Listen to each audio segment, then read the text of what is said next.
नमस्कार दोस्तों, स्वागत है आपका आपके YouTube channel way of learning में। इस वीडियो में हम बात करेंगे टिड्डी दल की, जिनके झुंड को भारत के कई राज्यों में देखा गया है और भविष्य में कैसे एशिया और अफ्रीका में ये एक फूड सिक्योरिटी का इशू बन सकता है, और हम इसके इकोनॉमिक वैल्यू के बारे में भी बात करेंगे। अब ये विषय चर्चा में क्यों है? ऐसा देखा गया है कि भारत के कई राज्यों जैसे राजस्थान, महाराष्ट्र, विदर्भा रीजन, हरियाणा में टिड्डी दल के झुंड को देखा गया है, और ये अब अर्बन एरिया में भी अपना प्रवेश पा चुके हैं। अब भारत के कई शहरों जैसे ग्वालियर, जयपुर और नागपुर जैसे शहरों में भी इनके झुंड को देखा गया है। अब ये जो स्वाम है, ये वैसे तो इनके आने का समय कुछ अलग है, लेकिन अब ये काफ़ी समय से काफ़ी पहले भारत में प्रवेश कर चुके हैं, और 11 अप्रैल को इनको पाकिस्तान और इंडिया के बॉर्डर पर देखा गया था, और अब ये भारत के शहरों में काफ़ी फैले हुए हैं। अब इन्होंने कौन सा पाथ फॉलो किया है, इस मैप के थ्रू हम जान सकते हैं कि जो डेजर्ट लोकस्ट है वो बेसिकली एशिया के अफ्रीका के हॉर्न ऑफ अफ्रीका में पाए जाते हैं। हॉर्न ऑफ अफ्रीका में ये कंट्री आते हैं: Sudan, south Sudan, Ethiopia, Somalia, Kenya और युगांडा। और वहाँ से ये चलते हुए मिडल ईस्ट जैसे सऊदी अरेबिया, यमन, ओमान और ईरान के रास्ते होते हुए पाकिस्तान के थ्रू इंडिया में प्रवेश कर रहे हैं। और ये इतना लंबा सफ़र कैसे तय करते हैं और किस तरह से ये अपने एग ले करते हैं, उसके बारे में हम आगे देखेंगे। जो World Food and Agricultural Organization है, जिसका कि मुख्यालय रोम, इटली में है, उसने बताया है कि अब फिलहाल कहाँ कहाँ पे टिड्डी दल ने अपना घर बनाया हुआ है और ये किस तरह से भविष्य में फैल सकते हैं। इस मैप के थ्रू हम देख सकते हैं कि ये आने वाले समय में अफ्रीका, एशिया के कई स्टेट में फैल सकते हैं और एक फूड एंड सिक्योरिटी का इशू पैदा कर सकते हैं। अब ऐसा नहीं है कि जो लोकस्ट अटैक है वो पहली बार हो रहा है, इतिहास में ऐसा कई बार देखा गया है, इस तरह की इंसिडेंट हुई है। 23 सेंचुरी BC से लेकर 1911 तक लगभग 8000 ऐसी घटनाएं हो चुकी हैं जब टिड्डी दल ने अटैक किया है, लेकिन जो इनकी फ्रीक्वेंसी है वो 1965 से लेकर 2019 तक काफ़ी कम हो चुकी थी।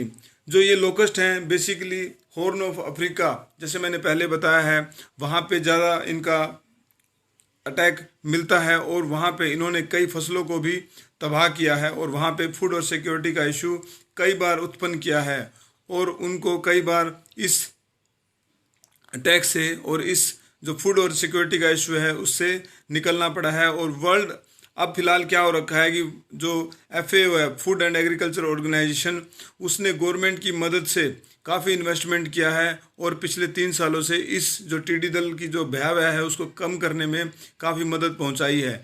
लेकिन अब दोबारा ये टिड्डी दल अपना अटैक कर रहे हैं, और यह देखा गया है कि कीनिया और इथोपिया में लगभग पिछले 70 और 25 वर्षों से ऐसा जो अटैक है वो नहीं देखा गया है, और ये हो सकता है कि कोविड-19 जैसी पेंडेमिक में एक फूड सिक्योरिटी इशू न पैदा कर दें।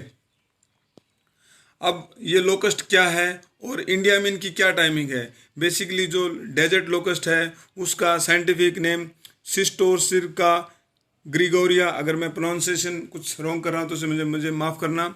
ये अकेले जब रहते हैं तो इतने ज़्यादा हार्मफुल नहीं है। मीन्स जो डेजर्ट लोकस्ट है, अगर वो अलोन है, मीन्स अगर 1000 का ग्रुप है या 1000 से लेकर 5000, 10,000 तक का ग्रुप है, ये एक सोलिटरी में ही माना जाएगा और वो ज़्यादा हार्मफुल नहीं होता। लेकिन जब ये झुंड बड़ा हो जाता है तो इनके बिहेवियर में चेंज हो जाता है, और तब इस स्टेज को हम ग्रिगोरियस स्टेज कहते हैं। ग्रिगोरियस स्टेज में 1 स्क्वायर किलोमीटर में 40 मिलियन से लेकर 80 मिलियन तक ये जो डेजर्ट लोकस्ट हैं ये पाए जाते हैं, और ये 150 किलोमीटर पर डे की स्पीड से ट्रैवल करते हैं। मीन्स आज अगर ये एक जगह पे हैं तो अगले दिन 150 किलोमीटर तक आगे जा सकते हैं। अगर ये ज़्यादा फैल जाएं या ज़्यादा इनका ग्रुप बड़ा हो जाए तो ये वैसे जैसे मैंने पहले बताया कि फूड सिक्योरिटी का इशू खड़ा कर सकते हैं। इंडिया में जो इनकी टाइमिंग है वो मानसून के बाद की है, लेकिन अगर हम देखें अभी मानसून आया भी नहीं है, मानसून आने से पहले ही इनकी पहुंच इंडिया तक आ चुकी है, और ये हमारे लिए एक बहुत ही खतरा बन सकता है। अब ये इनको अर्बन एरिया में भी देखा गया है। बेसिकली क्या होता है कि जो डेजर्ट लोकस्ट है वो अपने जो एग्स हैं वो एक बेयर लैंड में, जो कि हमारे देश में राजस्थान का एरिया काफ़ी बड़ा है जहाँ पे थार का मरुस्थल है, वहाँ पे ये अपने अंडे ले कर देते हैं और फिर ये ग्रीनरी की खोज के लिए आगे बढ़ जाते हैं। और जब ये ग्रीनरी की खोज में आगे बढ़े तो इन्होंने शहरों में भी अपना प्रवेश पा लिया। अब जो 3 से 4 स्वयं है, स्वयं मीन्स एक बहुत बड़ा झुंड होता है, वो वेरियस स्टेट में पाए गए हैं, जैसे महाराष्ट्र में पाए गए, हरियाणा में, राजस्थान में, पंजाब में भी ये कई स्वयं पाए गए हैं। ये जो आगे बढ़ते हैं, जो स्वयं जो हैं वो ग्रीनरी की खोज में जब आगे बढ़ते हैं तो ये स्टेट को क्रॉस करते चले जाते हैं और अर्बन एरिया में भी काफ़ी इनके झुंड देखे गए हैं। अब इनका पहले आने का क्या कारण है? बेसिकली हमने 2018 में देखा कि दो साइक्लोनिक स्टॉर्म आए थे, मैकूनी एंड लुबान, जिन्होंने कि ओमान और यमन में स्टक किया था, वहीं पे लैंडफॉल किया था, जिससे कि क्या हुआ कि जो मरुस्थल था वहाँ पे जो लेक है वहाँ वो लेक क्रिएट हो गई और इनको ब्रीडिंग करने में काफ़ी मदद मिल गई, जिससे कि इनकी ब्रीडिंग बढ़ गई है और ये अब काफ़ी मात्रा में वहाँ पे फैल गए हैं। और जो कंटिन्यू ब्रीडिंग है, इन्होंने वहाँ पे अफ्रीका में कई फसलों को भी बर्बाद किया है। इस कंटिन्यू ब्रीडिंग की वजह से ये अब धीरे धीरे दूसरे कंटिनेंट्स में, जैसे अफ्रीका से एशिया में भी फैल रहे हैं। साइक्लोन एम्फेन ने भी इस पे असर डाला है, जिससे कि विंड जो थी वो वेस्टर्ली हो गई और वेस्टर्ली विंड होने की वजह से वो जल्दी से भारत के राज्यों में प्रवेश कर गए। अब इससे इंडिया पे क्या इम्पैक्ट पड़ सकता है? वैसे तो हमारे देश में जो रबी की हार्वेस्टिंग है वो हो चुकी है, तो हमें ज़्यादा डैमेज होने का खतरा नहीं है, पर जो खरीफ की फसल बोई जा रही है उस पर ये अटैक कर सकते हैं। जो लोकस्ट होते हैं बेसिकली वो 3 अपनी लाइफ साइकिल में, मतलब 90 दिन की उनकी ज़िंदगी होती है, जिन 90 दिन की उनकी लाइफ साइकिल होती है, उसमें 3 बार ये एग ले करते हैं और एक बार में ये 60 से 90 तक एग ले कर सकते हैं। और ये जो एग हैं वो मॉनसून में ग्रो कर जाते हैं, जो कि एक एक्सपोनेंशियल ग्रोथ होती है। मैप के थ्रू मैंने शो किया है कि कैसे ये बढ़ सकते हैं और कैसे इन जो लोकस्ट हैं वो दूसरे कंट्री में भी इन्होंने अपनी पॉपुलेशन को बढ़ाया है। इस तरह से अगर ये लोकस्ट अब ये भारत में प्रवेश कर चुके हैं और मानसून आने में अभी समय है, तो ये अपने एग हैं, जो बेयर लैंड है, राजस्थान में बहुत बड़ा एरिया है, वहाँ पे अपने अंडे ले कर देंगे और मानसून आने पर ये ग्रो कर जाएंगे और ये आने वाली जो फसलें हैं, खरीफ की फसलें हैं, उनको डैमेज कर सकते हैं। अब हम इन बातों के अलावा एक इकोनॉमिक वैल्यू जो कि लोकस्ट की होती है उसके बारे में भी बात करेंगे। जो FAO ने बताया है कि जो लोकस्ट हैं वो एक प्रोटीन रिच रिसोर्सेज हैं। ऐसा पाया गया है कि इन जो लोकस्ट को हम अफ्रीका और एशिया के कुछ कंट्री में एज ए फूड की तरह यूज़ किया जाता है और एज ए फीड भी इसका यूज़ किया जा सकता है। जो पोल्ट्री फॉर्म है, पिग फॉर्म है, उनमें इसका प्रयोग किया जाता है।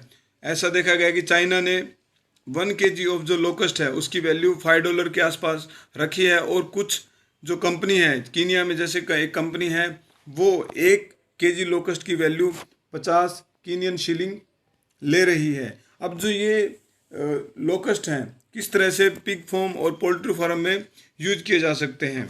अगर इनको कंट्रोल्ड वे से इनका उत्पादन किया जाए, इनको बढ़ाया जाए, तो ये बहुत ही यूज़फुल हैं। लेकिन अगर ये अनकंट्रोल छोड़ दिया जाए और इनकी जो पॉपुलेशन है वो कंट्रोल ना किए जाए, तो ये जितना हमें फ़ायदा करना है उससे ज़्यादा ये नुकसान भी कर सकते हैं।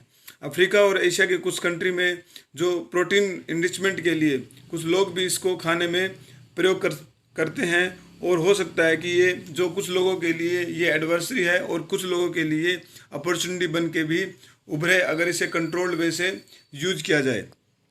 अब इसको कंट्रोल करने के लिए क्या रास्ता है? हमारे देश में जो ये लोकस्ट अटैक हुआ है उसको हम किस तरह से कंट्रोल किया जा सकता है? जो LW है, लोकस्ट वार्निंग ऑर्गेनाइजेशन, उसने कई सारे इंसेक्टिसाइड बताए हैं जिनको यूज करके इनको कम किया जा सकता है। अब ये लोकस्ट हैं जो वो दिन में ट्रैवल करते हैं और रात को जो पेड़ों पे विश्राम करते हैं, उन पेड़ों पर अगर इंसेक्टिसाइड का छिड़काव किया जाए तो वहाँ पे इनको घटाया जा सकता है। और ऑलरेडी 21,775 हेक्टेयर्स में, जो कि राजस्थान का एरिया है, वहाँ पे इनका जो इंसेक्टिसाइड है उनका छिड़काव किया गया है और इनको रोकने के लिए प्रयास किए जा रहे हैं। ड्रोन का भी यूज किया जा रहा है ताकि इनको रोका जा सके। अगर इनकी जन पॉपुलेशन को नहीं रोका गया भविष्य में तो ये हमारे लिए एक फूड सिक्योरिटी का इश्यू पैदा कर सकते हैं। तो अब अगर आपको ये वीडियो अच्छा लगा हो तो हमारे चैनल वे ऑफ लर्निंग को सब्सक्राइब करें और इस वीडियो को लाइक करें, कमेंट करें और शेयर करें। आपका बहुत बहुत धन्यवाद। जय हिंद, जय भारत।